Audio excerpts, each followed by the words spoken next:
Hello and welcome to the class. जैसा कि आप सभी जानते हैं, मैं हूं मनोज जायसवाल, आपका mentor for public affairs and you can say Indian polity, governance and international relations. तो मैंने पब्लिक अफेयर्स एक शब्द आज जानबूझ के बोला है क्योंकि इस क्वेश्चन में सीधा संबंध जनता से है। जनता से जुड़ा हुआ प्रश्न है ये। कैसे जुड़ा हुआ है जरा देखा जाए।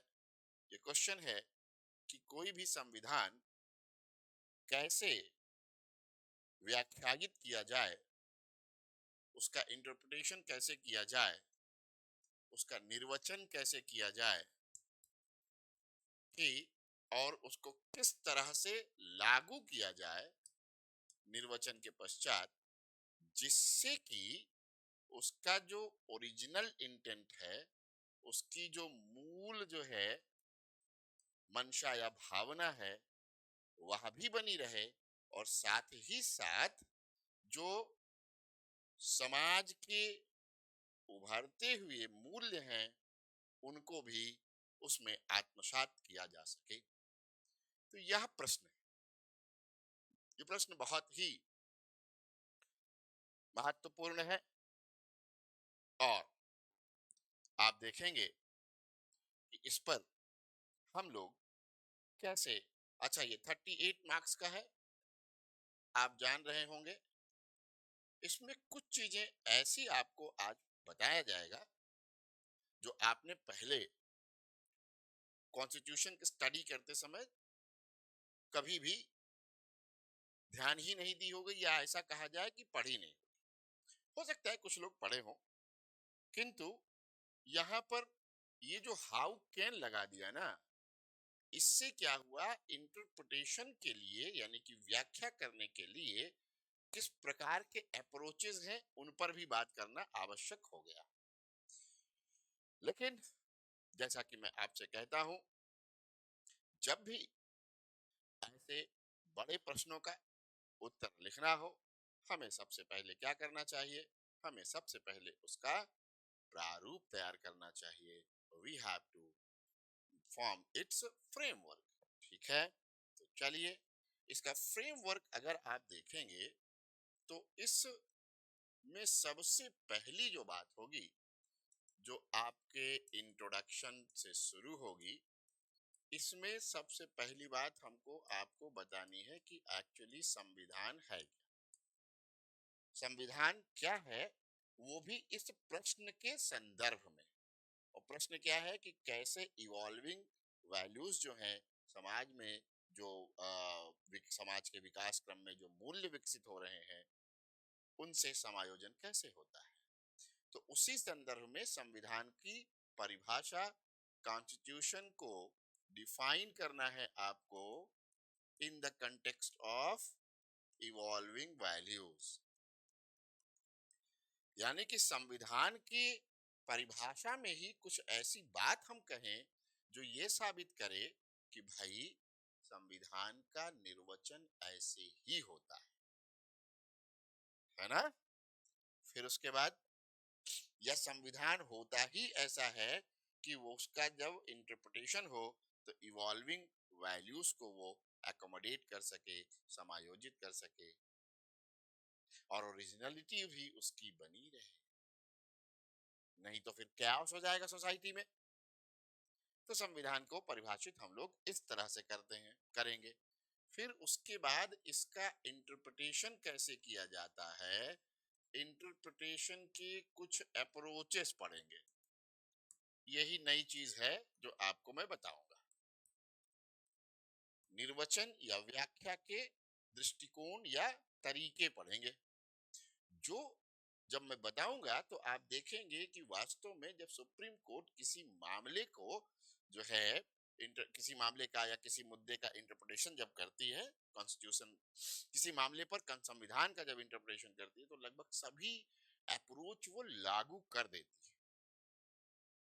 कुछ में सभी अप्रोच नहीं लागू होते हैं, कुछ कुछ लागू होते हैं। उसका एग्जांपल भी बताऊंगा और एकदम रिसेंट आपको यहाँ बताऊंगा कि ये जो वक्फ एक्ट है, इसका जो सुनवाई हो रहा है, उसमें किस तरह के अप्रोच को वो अप्लाई करके जो है आपका क्या देगा, निर्णय देगा। चलिए, इसके पश्चात तीसरा क्रम है, तीसरी बात है कि इसको विद एग्जाम्पल समझाना है। तो विद एग्जाम्पल में सबसे बड़ा एग्जाम्पल हम लोग फंडामेंटल राइट्स वर्सेस डीपीएसपीस का जो इंटरप्रिटेशन हुआ है वो भारत के संविधान का बहुत ही लैंडमार्क इंटरप्रिटेशन था। यदि ऐसा नहीं होता तो हम लोग बहुत से क्या कहते हैं कार्य कर ही नहीं सकते थे, बहुत से कार्य नहीं कर सकते थे। तो उस पर फिर उसके बाद आर्टिकल 19 से संबंधित इंटरप्रिटेशंस के एग्जाम्पल, ये वाला पार्ट बड़ा होगा, आधा क्वेश्चन का पार्ट आधा से ज्यादा यही लेगा। और फिर आर्टिकल 21 के इंटरप्रिटेशन में जो बड़े बड़े लैंडमार्क जजमेंट आ गए और अप्लाई भी कर दिया, जैसे बेसिक स्ट्रक्चर ही अप्लाई करा दिया। तो ये सारी चीजें इस प्रश्न का अंग है जिसे हम लोग समझेंगे। ये प्रश्न देखने में बड़ा सीधा साधा सा लगता है, लेकिन मित्रों अब इतने ही फ्रेमवर्क से आपको समझ आ गया होगा कि जटिल प्रश्न है। यहाँ वही लोग लिख सकते थे इस प्रश्न को, या इस प्रश्न को वही लोग अच्छे से लिख सकते थे जिनमें संविधान की समझ अच्छी तरीके से विकसित हो।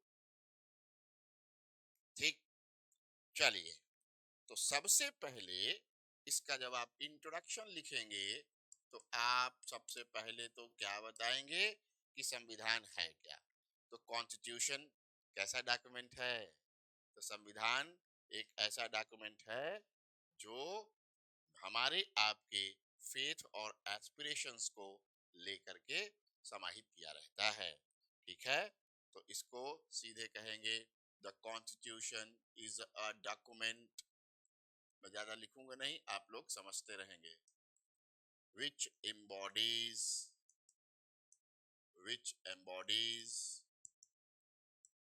the faith and aspirations of the people। Hindi में कहेंगे कि संविधान एक ऐसा जो है दस्तावेज है जिसमें लोगों के विश्वास एवं आकांक्षाएं निहित होती हैं, जिसमें लोगों के विश्वास और आकांक्षाएं निहित होती। अब चूंकि हम लिखित संविधान वाले हैं तो हम यह भी कहेंगे कि यह जो है देश का फंडामेंटल लॉ है। It is the fundamental and organic law of the land. Fundamental and organic, organic कहना बड़ा जरूरी है, organic law of the land. यह देश का आधारभूत एवं जैविक कानून है या विधि है। ठीक है, अब चूंकि फंडामेंटल लॉ है इसलिए क्या होगा, आगे आप बताएंगे all the laws to be legally valid, all the laws, all the other laws to be legally valid must conform to it। देश में अन्य सभी कानूनों को विधिक रूप से वैध होने के लिए यह आवश्यक है कि वे संविधान के सम्मत हों या संविधान से संगत हों। ठीक, अगर संविधान से संगत नहीं होंगे तो वो सारे के सारे विधियां इलीगल हो जाएंगी। क्यों? यही तो इंटरप्रिटेशन के बाद करती है सुप्रीम कोर्ट। देखिए कैसे हम लोग घूम करके पहुंचते हैं। कैसे हम लोग घूम करके पहुंचते हैं? अब देखिए, अब चूंकि ये organic law of the land भी है, इसलिए हमको क्या प्रोवाइड करता है? तो ये हमें स्ट्रक्चर, ऑर्गेनाइजेशन और यहाँ तक कि कई मामलों में फंक्शनिंग ऑफ द गवर्नमेंट भी उपलब्ध कराता है। तो आगे कहेंगे, as it is an organic law, जैसा कि यह एक जैविक विधि भी है, जैविक दस्ता कानून भी है, इसलिए that is why it provides structure, organization and uh, to the some extent functioning of the government functioning of the government। तो अब इसको हिंदी में कैसे लिखेंगे? तो हिंदी वाले लिखेंगे कि चूंकि यह जैविक विधि भी है, इसलिए यह सरकार की संरचना, संगठन तथा कुछ सीमा तक उसके संचालन संबंधी प्रावधान भी करता है। ठीक। अब जैसे ही आप कह दिए कि सरकार के संचालन संबंधी प्रावधान भी करता है और इसके स्ट्रक्चर संबंधी प्रावधान करता है, तो क्या होगा? अब हम रहते हैं कहाँ? डेमोक्रेसी में। तो India is a democratic state, या बीइंग अ डेमोक्रेटिक स्टेट क्या होता है? accommodates all the evolving values of a democratic society in a democratic manner। ठीक है। क्योंकि हम कैसे हैं? लोकतांत्रिक देश हैं, तो लोकतांत्रिक देश होने के नाते हम क्या करते हैं? हमारे इस दुनिया के सबसे बड़े लोकतंत्र में क्या होता है? whatever the values, democratic values जो भी इवॉल्व होती हैं, उनको क्या करता है? उनको अकोमोडेट कर लेते हैं हम। ठीक है, हम उसे आत्मसात कर लेते हैं, क्योंकि हम लोकतांत्रिक देश है, डिक्टेटरशिप नहीं है हमारे यहाँ। निरंकुशता होती तो शायद ना करते, लेकिन चूंकि हम लोकतांत्रिक देश हैं, इसलिए हम सब कुछ अकोमोडेट कर लेते हैं। क्लियर है यहाँ तक बात? चलिए, अब इस चीज के लिए जैसे कहा गया कि अब कुछ भी होगा, कुछ भी, जो कुछ भी अकोमोडेट हो रहा है, that must be legally valid. तो आपको यहां बताना होगा, दस द इम्पोर्टेंस ऑफ, या ऐसे कर दे, रुक जाइए, further the constitution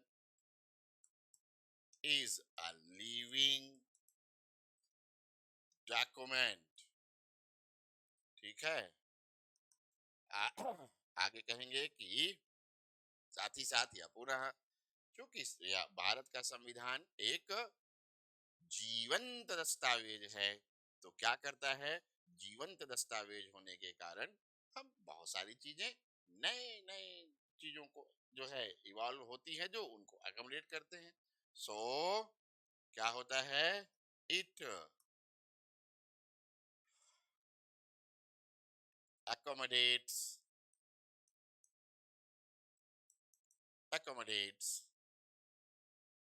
the values या evolving values of the society। लेकिन ये कब संभव होगा? अब यहीं पर रोल आ गया इंटरप्रिटेशन का। ठीक है, तो आप कहेंगे क्योंकि जीवंत दस्तावेज है, इसलिए क्या होता है? यह सभी मूल्यों को, जो भी लोकतांत्रिक मूल्य हैं, उनको आत्मसात करता है और इसी में और इसी कारण क्या हो जाता है, इसके इंटरप्रिटेशन का इंपॉर्टेंस बहुत ज्यादा हो जाता है। Therefore, the interpretation, therefore, the interpretation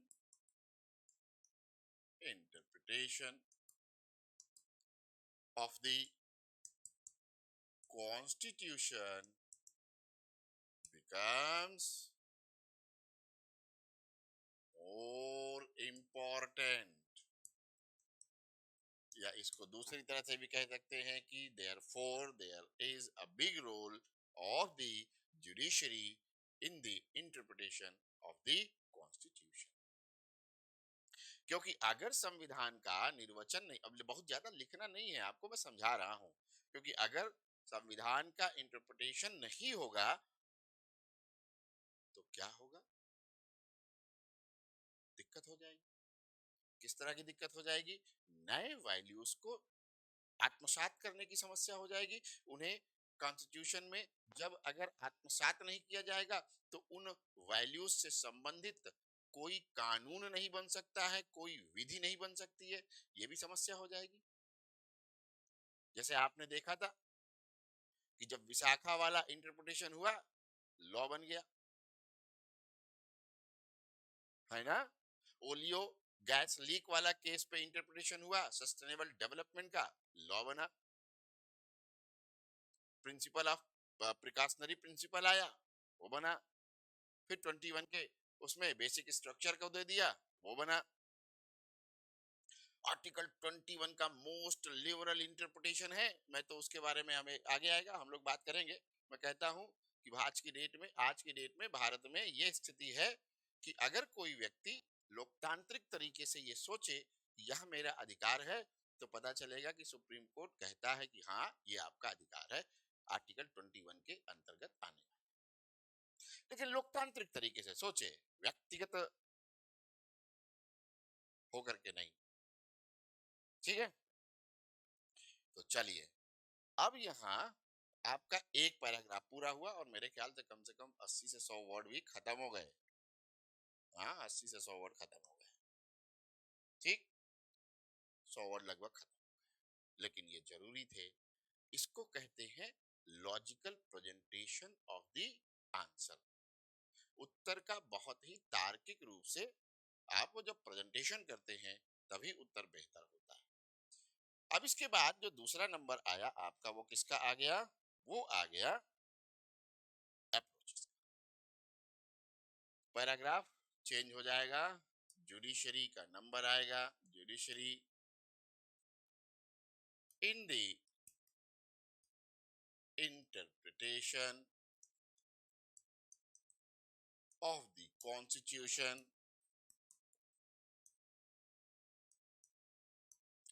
in the interpretation of the Constitution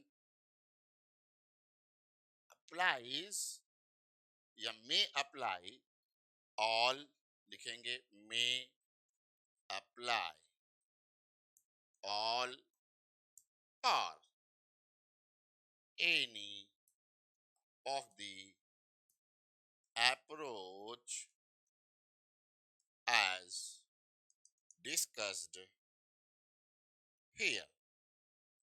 आप कहेंगे कि न्यायपालिका निर्वचन करते समय निम्नलिखित सभी दृष्टिकोणों का अथवा किसी भी दृष्टिकोण को प्रयुक्त कर सकती है। ठीक है, अब आप बढ़ते जाएंगे क्रम से। द टेक्सचुअलिज्म,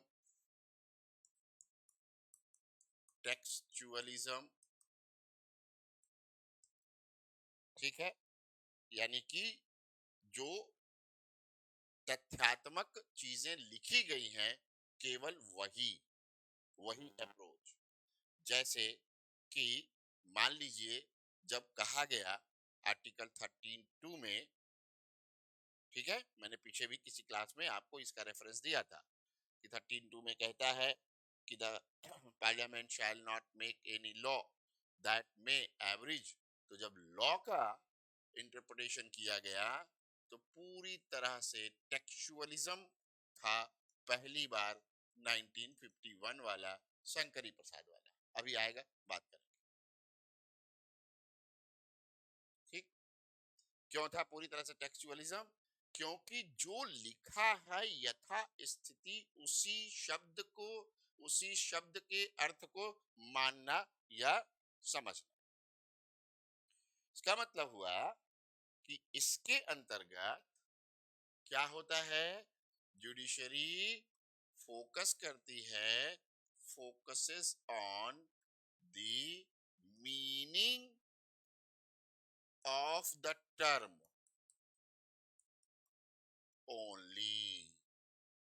जो शब्दावली दी गई है अपने निर्वचन में, न्यायपालिका क्या करती है, आप शब्दों में उसको बनाएंगे, मैं शॉर्ट में लिखता जाऊंगा, ठीक है, क्योंकि उत्तर आपका शब्दों में रहेगा, मतलब वाक्यों में रहेगा, शब्दों में तो मैं भी बोल रहा हूँ, क्षमा चाहता हूँ।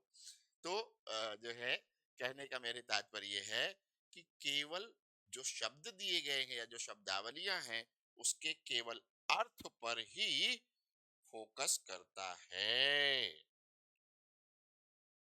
और क्या कहता है कि जो शब्दावली यहाँ प्रयुक्त की गई है वो जिस संदर्भ में की गई है केवल उसी संदर्भ को हम देखेंगे।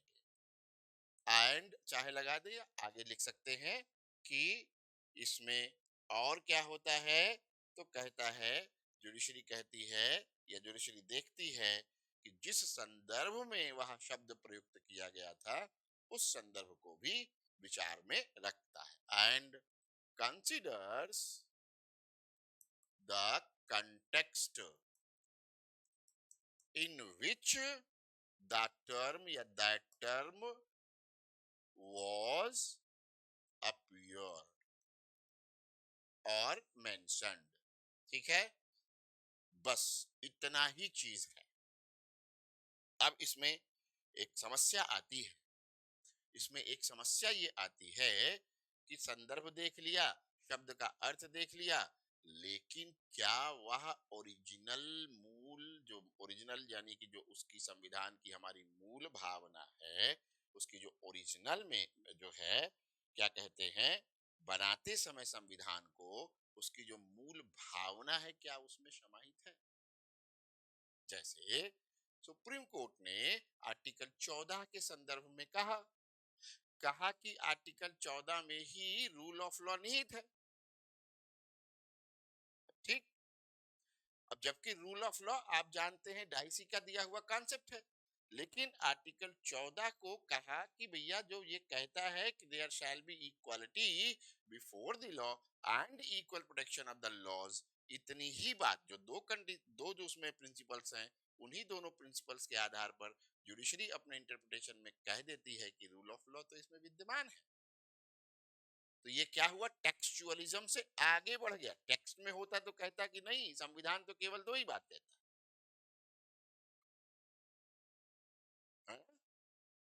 तो पहला प्रिंसिपल डाइसी का नहीं है क्या? तो सुप्रीम कोर्ट कहती ये भी है, absence of arbitrary use of power भी है, सब कुछ न्यायालय में ही होगा, ये भी है, जुडिशरी मान लेती है। यानी कि आर्टिकल 14 वाला जो इंटरप्रिटेशन है, यहाँ 13 हमने लिखा है, आर्टिकल 13 लॉ का interpretation as it was given in Shankari Prasad case, जिसमें उसने कहा कि लॉ का मतलब ऑर्डिनरी लॉ है, ठीक है, सामान्य विधियां हैं, ना कि संविधान संशोधन वाली विधियां। ठीक, चलिए, फिर उसके बाद दूसरा अप्रोच आ जाता है ओरिजिनलिज्म।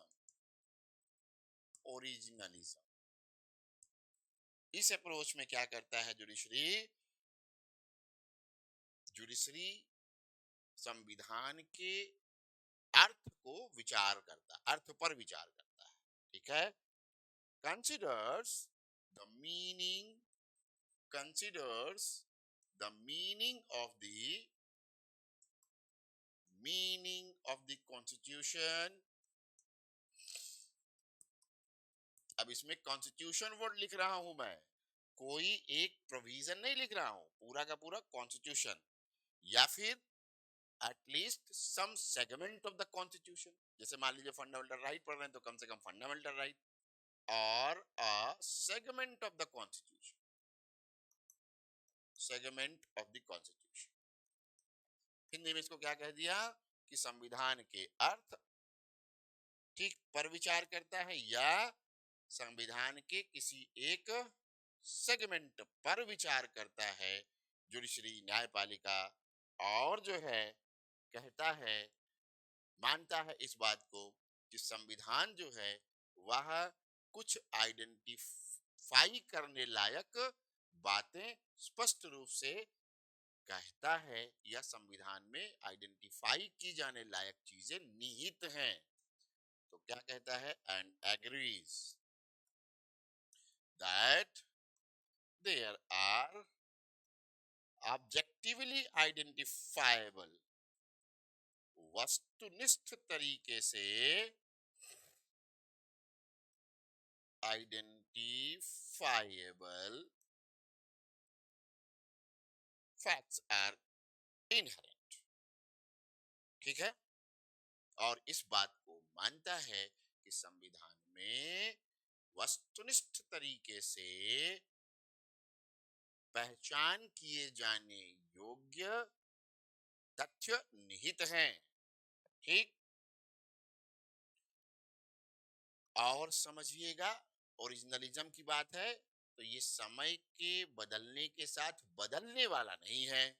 तो आगे कहता है that has not changed, that has not changed over the time, जो समय बदलने के साथ बदलता नहीं है। यही कारण है, यही कारण है ओरिजिनलिज्म का कि बेसिक स्ट्रक्चर बोल देता है। कहता है कि समय चाहे जितना बदल जाए लेकिन संविधान का मूलभूत ढांचा नहीं बदला जा सकता। इंटरप्रिटेशन में बोलता है कि भैया इसमें कुछ अंतर्निहित चीजें हैं जो नहीं बदल सकती। फेडरलिज्म नहीं बदलेगा, विधि का शासन नहीं बदलेगा, सेकुलरिज्म नहीं बदलेगा, बहुत सारी चीजें जो इसने कह दी हैं वो इसी आधार पर कही है। इसके अलावा इंटरप्रिटेशन में एक और चीज होती है जिसको हम लोग जुडिशियल प्रीसीडेंट कहते हैं। न्यायिक निर्णय जो पहले से हुए रहते हैं तो वो परंपरागत रूप से सुप्रीम कोर्ट द्वारा दिए गए पूर्व में निर्णय, पूर्व में सुप्रीम कोर्ट द्वारा दिए गए निर्णय।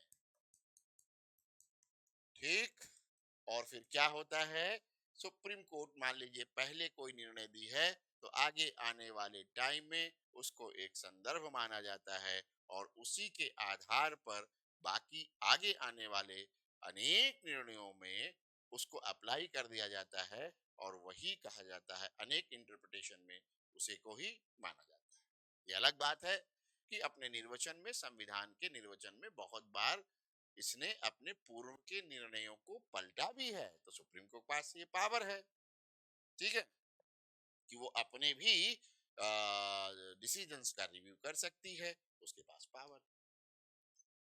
ठीक, तो जुडिशियल डिसीजंस जो है, और आपको पता है कि सुप्रीम कोर्ट का जो निर्णय आ जाता है उसे लंबे समय तक माना जाता है। आज भी विशाखा केस की बात होती है, आज भी ललिता केस की बात होती है डोमेस्टिक वायलेंस में, और उसमें 498A में। ठीक, फिर प्रैग्मेटिक अप्रोच, यथार्थवादी दृष्टिकोण, यथार्थवादी दृष्टिकोण, और इसका सबसे अच्छा उदाहरण है फंडामेंटल राइट्स वर्सेस डीपीएसपीज पर जो कोर्ट ने प्रिंसिपल ऑफ हार्मोनियस कंस्ट्रक्शन का सिद्धांत दिया। सौहार्दपूर्ण संरचना का जो सिद्धांत दिया, ये इसका सबसे बड़ा उदाहरण है। यानी कि आप समझ गए होंगे, यथार्थवादी दृष्टिकोण तब अपनाया जाता है जुडिशरी द्वारा जब उसे यह लगे कि भाई संतुलन बनाना जरूरी है, नहीं तो किसी एक के पक्ष में अगर कोई बात कह दी गई और दूसरे का जो है दूसरे पक्ष को इग्नोर कर दिया तो समाज पर उसका बहुत विपरीत प्रभाव पड़ेगा। तो ऐसी स्थिति में यथार्थवादी अप्रोच अपनाया जाता है। इसका मतलब क्या हुआ? इसी के अप्रोच के द्वारा सुप्रीम कोर्ट क्या करता है? सुप्रीम कोर्ट फ्यूचर में, भविष्य में होने वाले जो परिणाम होंगे उसके निर्णय से कॉन्सिक्वेंसेस, फ्यूचर कॉन्सिक्वेंसेस का प्रेडिक्शन करता है और फिर बैलेंसिंग इंटरप्रिटेशन करता है, बैलेंसिंग इंटरप्रिटेशन करता है, संतुलनकारी इंटरप्रिटेशन। क्लियर है? अभी ये सब आएंगे, आप निश्चिंत रहिए, ये हार्मोनियस रिलेशनशिप वाला आएगा। आप यहाँ एक एग्जाम्पल देते हुए चले जाना है। और फिर यही अप्रोच अपना लिया जाता है गोलकनाथ केस में संतुलन बनाने के लिए। 13(2) में जो लॉ वर्ड है उसको गोलकनाथ कह देते हैं कि ना ना ना ना, दो लॉ नहीं, लॉ तो लॉ है, वो चाहे आप अमेंडमेंट की प्रक्रिया से बनाइए और चाहे सामान्य संसदीय प्रक्रिया से बनाइए, बिल ला करके, सामान्य बिल ला करके लाइए, बनाइए, ऑर्डिनरी बिल, साधारण विधेयक लेकर के आइए, और चाहे संविधान संशोधन विधेयक लेके आइए। जब आपने कानून बना दिया तो कानून कानून है, फर्क नहीं पड़ता। ये अलग बात है कि गोलकनाथ में भी एक मामला रह गया था। गोलकनाथ ने भी ये नहीं कहा कि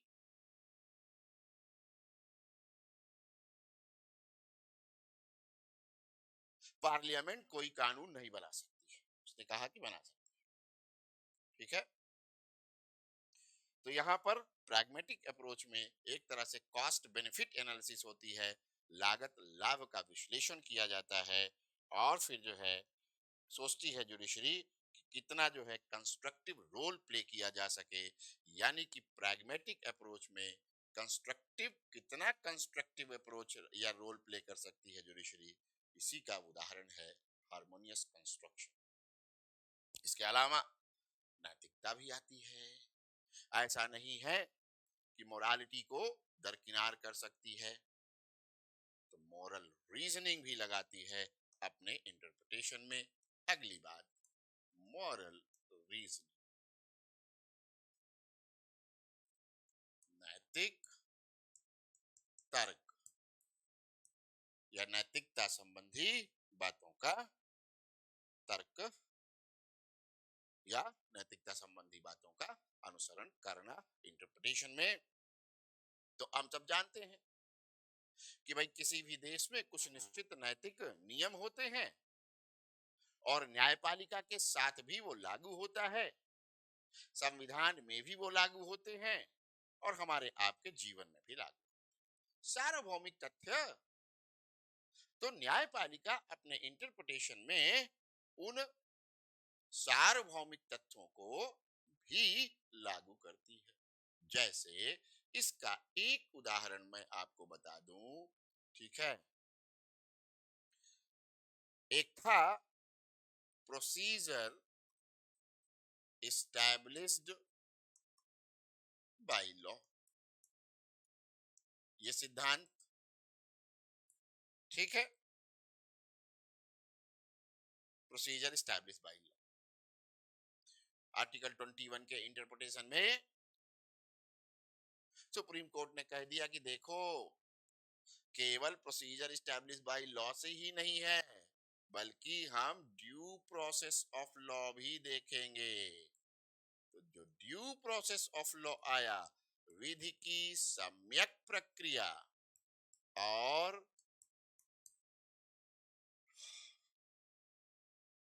विधि द्वारा स्थापित प्रक्रिया। ये था कि किसी को दंड कब दिया जा सकता है, ठीक, किसी को उसके राइट टू लाइफ और पर्सनल लिबर्टी आर्टिकल 21 जो अधिकार देता है हमको आपको, उससे, उस अधिकार से यदि किसी को वंचित करना है तो किस प्रकार कर सकते हैं। तो आर्टिकल 21 में जो टेक्स्ट लिखा था वो केवल ये लिखा था ओरिजिनली कि विधि द्वारा स्थापित प्रक्रिया द्वारा ही उसे हटाया जा सकता है। अब आपको पता है कि विधि द्वारा स्थापित प्रक्रिया का मतलब हुआ कि कोई विधि हो, कोई कानून हो, और वह कानून कानून बनाने वाली वैध संस्था द्वारा बनाया गया हो और कानून बनाते समय उचित विधायी प्रक्रिया का, वैध विधायी प्रक्रिया का पालन किया गया, तो किसी को भी सजाए मौत दे सकते हैं। लेकिन ये नहीं चेक करवाता कि भैया विधि उचित है, कानून उचित है या अनुचित है। जैसे आजकल औचित्य पर प्रश्न उठने लगे हैं कई कानूनों के। वक्फ कानून इसी औचित्य के मामले से ही दोबारा आया है, फिर से उसमें संशोधन किया जा रहा है, क्योंकि वास्तव में देखा जाए तो आर्टिकल 14 का वायलेशन करता है वक्फ एक्ट पुराना वाला 2013 और 1995 वाला।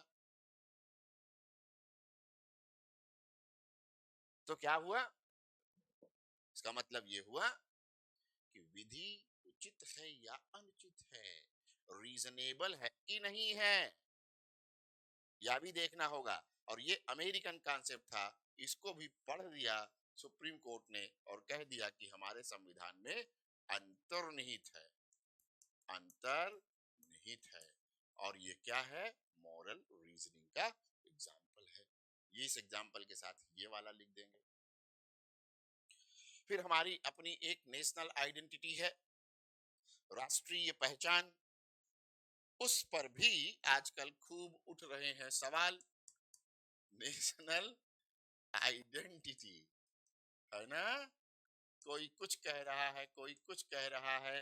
भाजपा कह रही है कि हम राष्ट्रीय पहचान पर ही काम कर रहे हैं, राष्ट्र प्रथम है, वर्तमान सरकार राष्ट्र प्रथम की बात करती है, और बाकी लोग कहते हैं कि नहीं नहीं तुम तो मेजोरिटेरियनिज्म पे चले गए हो। लेकिन इंटरप्रिटेशन में कभी कभार राष्ट्रीय मूल्यों पर भी ध्यान देती है न्यायपालिका, ठीक है। तो क्या हुआ, जब राष्ट्रीय मूल्यों पर न्यायपालिका ध्यान देती है तो उसे कहा जाता है कि नेशनल आइडेंटिटी और राष्ट्रीय पहचान को ध्यान में रखते हुए ऐसा निर्वचन किया गया है। राष्ट्रीय मूल्यों को ध्यान में रखते हुए। तो जब सेकुलरिज्म जोड़ा गया 42वें संविधान संशोधन से, तो लोगों ने उसको भी चैलेंज किया था। तो सुप्रीम कोर्ट ने कहा कि देखो भाई, सेकुलरिज्म भले संविधान में कहीं नहीं लिखा, लेकिन 26 से 28 में दिखता तो है, article 26 to 28 it is available inherently. तो लिख दिया, अच्छी बात है, रहने दो, ठीक, समझ गए। राष्ट्रीय माना गया सुप्रीम कोर्ट द्वारा कि भाई यहाँ पर हमारे यहाँ क्या है, राष्ट्रीय मूल्य इस तरह के हैं।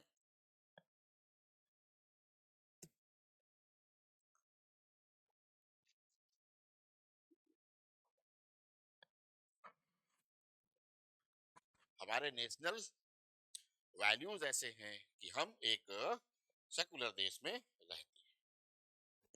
इसके बाद स्ट्रक्चरल अप्रोच भी अपनाता है, इसको कहते हैं स्ट्रक्चरलिज्म, संरचनावाद।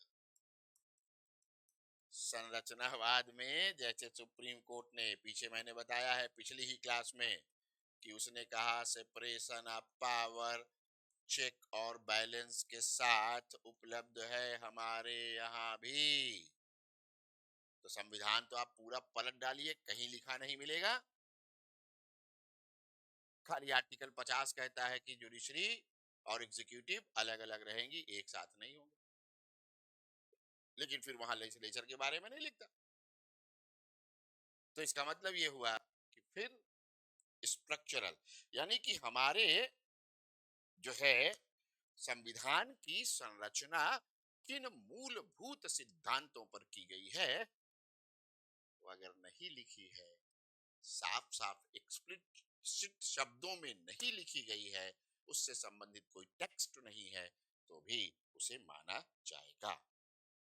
फिर ऐतिहासिक परिप्रेक्ष्य भी देखा जाता है, ये लॉस्ट मान लीजिए इसको, हिस्टोरिकल पर्सपेक्टिव।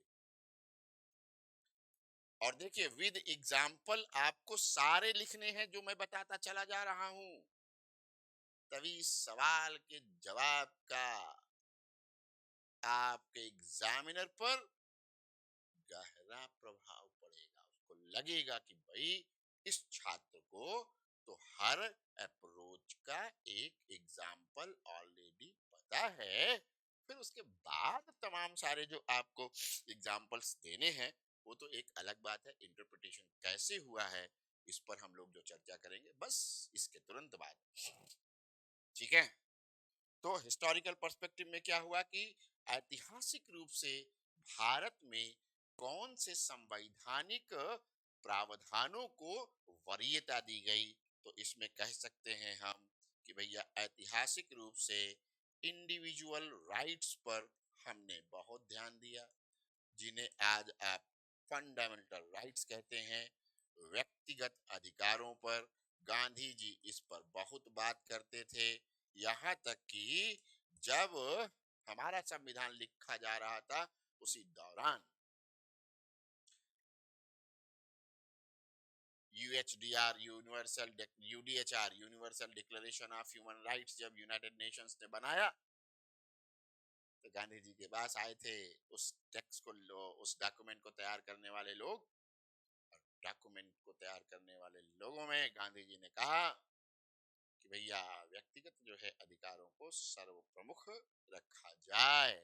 तो वो यूडीएचआर क्या है, पूरे के पूरे जो है 30 जो उसमें प्रावधान है वो वास्तव में व्यक्तिगत अधिकार हैं, और आपके फंडामेंटल राइट्स तो इंडिविजुअलिस्टिक ही है, ये आपको पता ही है, इसमें कोई दो राय नहीं है। ठीक है, तो इंडिविजुअल राइट्स जैसी चीजें हमेशा इसमें महत्वपूर्ण मानी गई। तो इनको भी ध्यान में रख करके जुडिशरी डिसीजन देती है।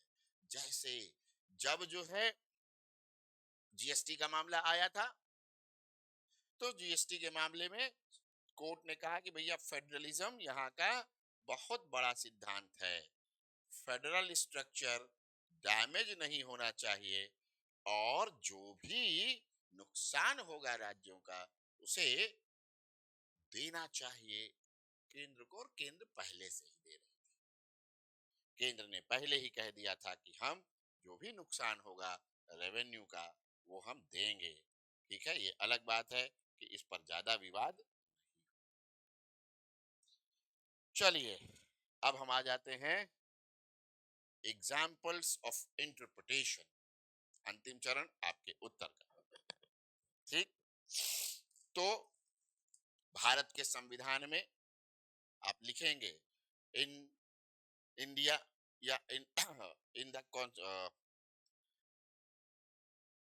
in the context of Indian constitution, the question, or you can say the issues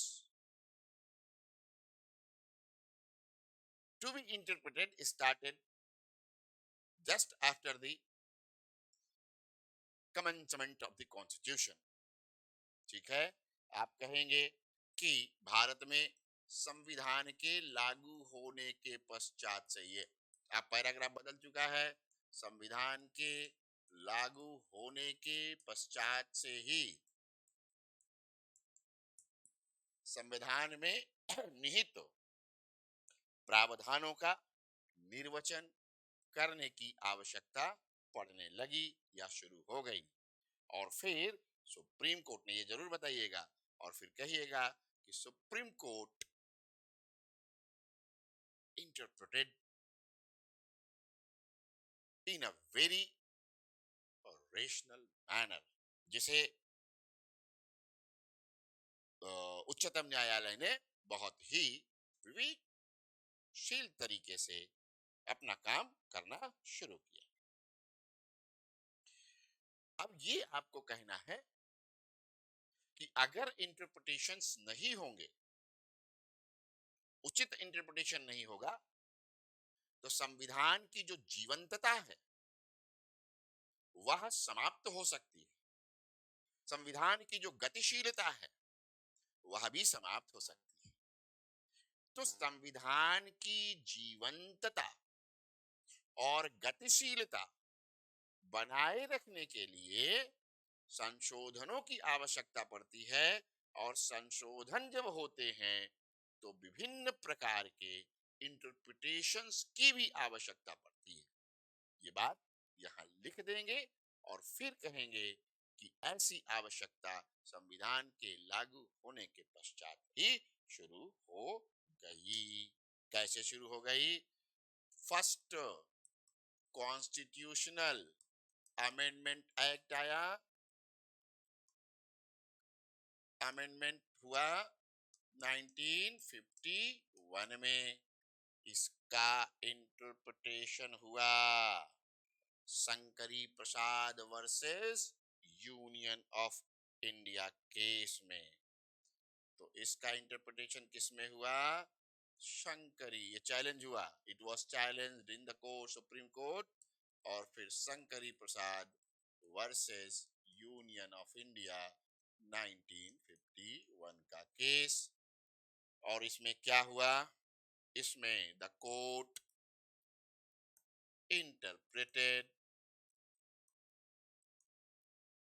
interpreted that the term law mentioned under article 13 clause 2, Hindi में भी लिख देंगे, शंकरी प्रसाद बनाम भारत संघ वाद 1951 में उच्चतम न्यायालय ने यह निर्णय दिया कि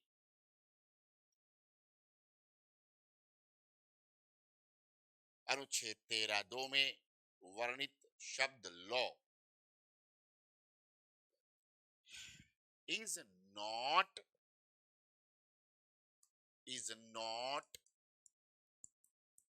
the law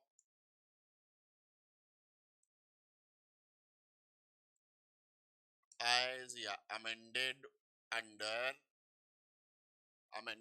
through कर दीजिए, amended through आर्टिकल 368।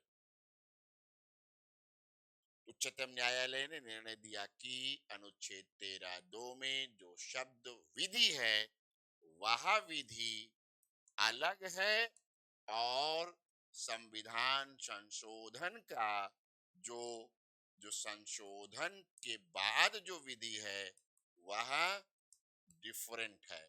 संशोधन के द्वारा विधि, ये दोनों अलग अलग हैं।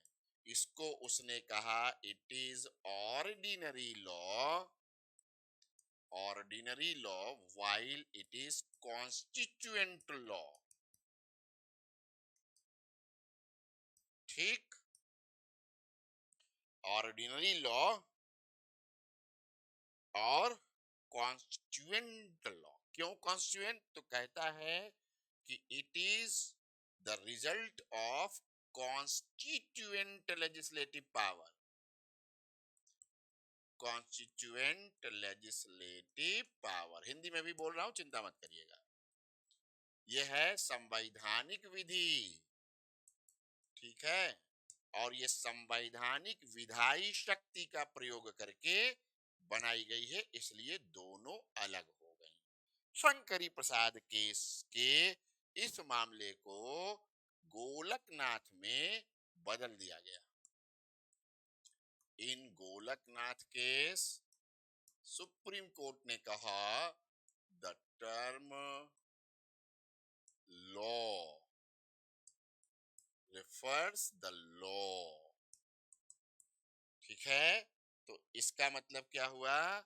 इसका मतलब हुआ कि गोलकनाथ ने कहा there is no dual legislative power.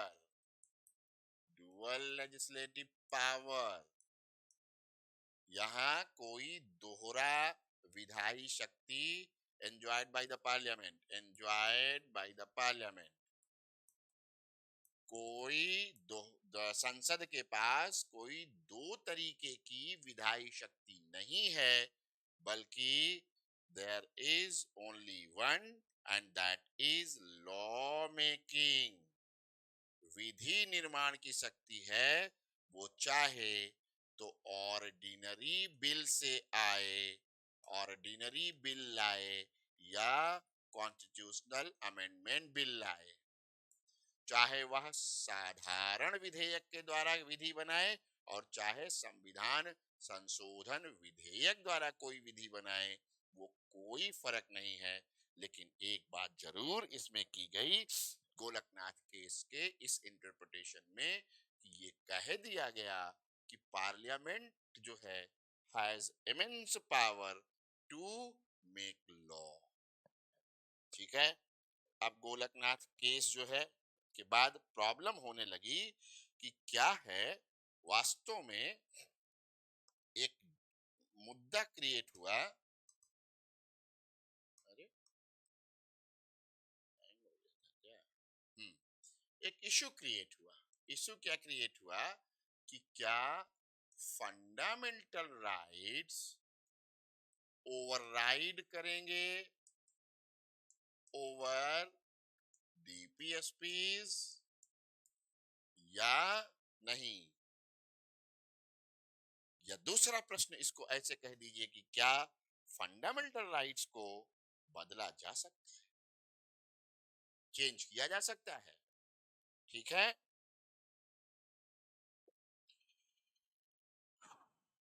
तो गोलकनाथ केस में एक्चुअली यही कहा गया था कि fundamental rights, the constitution has provided transcendental power to fundamental rights over other parts of the constitution. Golaknath case में ध्यान से सुन लीजिए हिंदी वाले, गोलकनाथ केस में यह कह दिया सुप्रीम कोर्ट ने कि मूल अधिकारों को क्या कहते हैं, ट्रांसेंडेंटल पावर मिला है, मतलब किसी के ऊपर भी ये पहुंच जाएंगे। ठीक है, लेकिन आप जानते हैं प्रॉब्लम क्या हुई? प्रॉब्लम हो रही थी, एक समस्या हो रही थी जिसको हम लोग कहते हैं कि भैया पार्लियामेंट क्या कोई अमेंडमेंट कर दे तो उसका रिव्यू हो सकता है कि नहीं। तो रिव्यू की पावर को भी 368 के मामले में छीना गया 24वें संविधान संशोधन से। 24th कॉन्स्टिट्यूशनल अमेंडमेंट एक्ट में एक प्रोविजन किया गया और कह दिया कि Parliament can not review any law which has been passed by means of Article 368। यहां पर गड़बड़ी हुई और यहां पर गड़बड़ी होने के बाद अब ये जब चैलेंज हुआ तो आपको पता है कि केशवानंद भारती केस आया। यानी कि हम लोग जो चर्चा कर रहे हैं वो वास्तव में किस पर चर्चा कर रहे हैं? वर्सेस स्टेट ऑफ केरला, ये याद है आपको, ये तो सबको याद रहता है। तो ये जो केस आया इसमें बता दिया कि भैया तुम्हारी पार्लियामेंट की जो पावर है लॉ मेकिंग, वो है तो parliament is a sovereign body to make laws और टू अमेंड द कॉन्स्टिट्यूशन, लेकिन क्या नहीं कर सकती? Basic structure of the constitution को डैमेज नहीं कर सकती। तो इसमें ये कह दिया कि भैया देखो, जुडिशि the parliament can make any change or can make any law, but can't damage can't damage the basic structure of the constitution. और उसी समय कहा कि the judicial review power of judicial review is basic structure, क्योंकि इसी को छीना था 24वें संविधान संशोधन। तो आगे कह देंगे कि केशवानंद भारती केस में उच्चतम न्यायालय ने, सुप्रीम कोर्ट ने कहा कि संसद कोई भी विधि बना सकती है, लेकिन वह क्या नहीं कर सकती, क्या नहीं कर सकती, संविधान के मूलभूत ढांचे को नष्ट नहीं कर सकती। और न्यायपालिका ने स्पष्ट रूप से कहा कि न्यायिक पुनरावलोकन न्यायपालिका की जो शक्ति है, न्यायिक पुनरावलोकन की, वह मूलभूत ढांचे का एक अंग है, इसलिए इसे भी नहीं हटाया जा सकता। तो आर्टिकल जो है 13(4) जोड़ा था उन लोगों ने, वो सब अपने आप उसको इनवैलिड कर दिया। तो एक तो ये बड़ा उदाहरण हुआ। अब दूसरा उदाहरण, नए मूल्यों को कैसे समाहित किया गया। तो अब कह देंगे दूसरा मुद्दा, फंडामेंटल राइट्स वर्सेस डीपीएसपीज। और इसमें जो है सुप्रीम कोर्ट ने क्या किया, principle of harmonious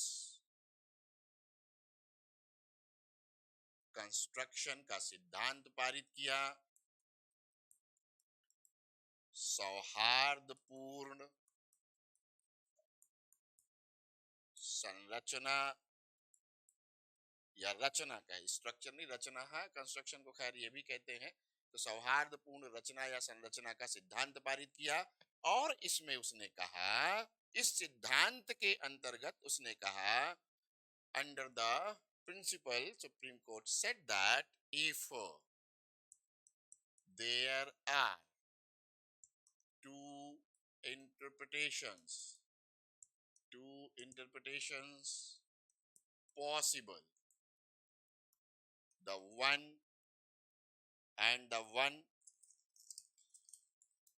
there are two interpretations possible, and the one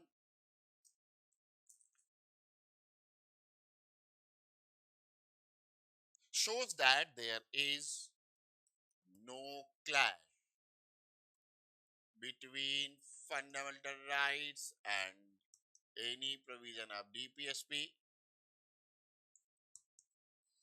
and the second one shows the clash between this.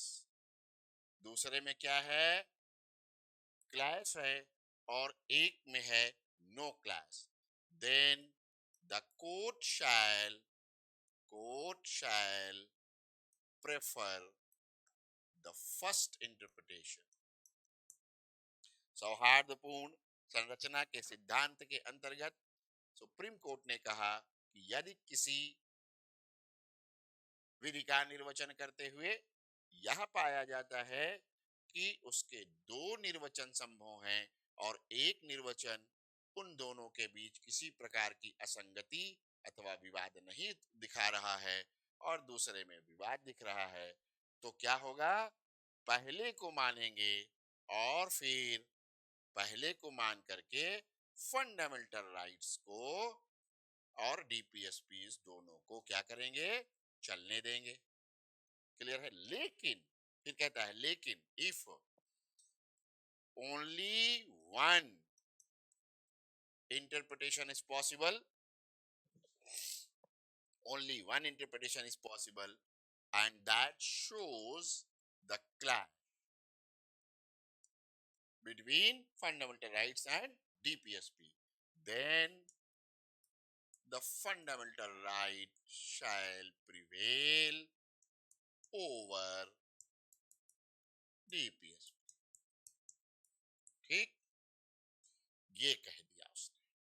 ठीक है, कि अगर केवल एक ही इंटरप्रिटेशन संभव है और वह क्या करता है, अगर वह ये करता है कि क्लैश है दोनों में, मतलब डीपीएसपी के इम्प्लीमेंटेशन के लिए कोई कानून फंडामेंटल राइट का वायलेशन कर रहा है, तो फिर कुछ नहीं होगा, फंडामेंटल राइट डीपीएसपी पर प्रभावी होगा। अब इस तरह से एक समस्या लगातार सरकार के पास बनी हुई थी, लैंड रिफॉर्म लॉज को वो इम्प्लीमेंट नहीं करा पा रही थी, क्योंकि आपको पता है कि वह जो है संपत्ति का अधिकार था, fundamental right, right to property भी था। इसीलिए राइट टू प्रॉपर्टी को फंडामेंटल राइट से हटा करके आर्टिकल 300 में डाला गया, और यहां एक काम किया गया कि 39B और 39C से संबंधित जितने भी लॉ बन रहे हैं उनको 9th शेड्यूल में डाला गया, और 9th शेड्यूल में जो मैटर रहता है उसको कहा गया कि ये जुडिशियल रिव्यू इसका नहीं होगा। तो जमीन के सुधारों का और बहुत सारे जो संपत्ति के अधिकार से संबंधित सुधार थे उनके इम्प्लीमेंटेशन के लिए ये काम किया गया। इसी तरह से हम लोग चले आते हैं कहा, आर्टिकल 21 में। तो आप जान लीजिए कि आर्टिकल जुडिशरी ने क्या किया, जुडिशरी ने सबसे ज्यादा लिबरल इंटरप्रिटेशन किया। अगर किसी का इंटरप्रिटेशन, तो वो किसका किया, आर्टिकल 21 का। ठीक है, और आर्टिकल 21 में बहुत सारे ऐसे लैंडमार्क जजमेंट आए जिन्होंने क्या किया, जिन्होंने समाज में नए उभरते हुए मूल्यों को विधिक रूप से आत्मसात कर लिया। जैसे जेंडर डिस्पैरिटी के लिए ट्रांसजेंडर राइट्स, डिस्पैरिटी को दूर करने के लिए ट्रांसजेंडर राइट्स, फिर विशाखा केस, फिर ओलियो गैस लीक केस। मैं नाम लिखता जा रहा हूं, आप इसको अपने उत्तर में क्या करेंगे, डिटेल में बताएंगे। फिर राइट टू प्राइवेसी, निजता का सिद्धांत, ठीक है, अधिकार, राइट टू प्राइवेसी, इसको ये भी बड़ा मसला था राइट टू प्राइवेसी का। ठीक है, तो आर्टिकल 21 में बहुत ज्यादा इंटरप्रिटेशन लिबरल हुआ है। और अभी जो है फिर एक और आप कह दें 21 के अलावा क्या कहते हैं आपके, right to freedom of religion में भी, तो right to freedom of religion में, right to freedom of religion में इसने क्या किया, तो इसने कहा कि सेल्फ से स्वतः स्फूर्त अगर कोई अपना धर्म परिवर्तन करना चाहता है तो कर सकता है। Conversion of religion by one self, कोई व्यक्ति स्वतः इच्छा से प्रेरित होकर के धर्म अपना बदलना चाहता है तो वो भी बदल सकता है। ये भी एक लिबरल इंटरप्रिटेशन। ठीक है, तो जेंडर में ट्रांसजेंडर आ गया। और तो और यूथेंसिया को भी उसने क्या किया,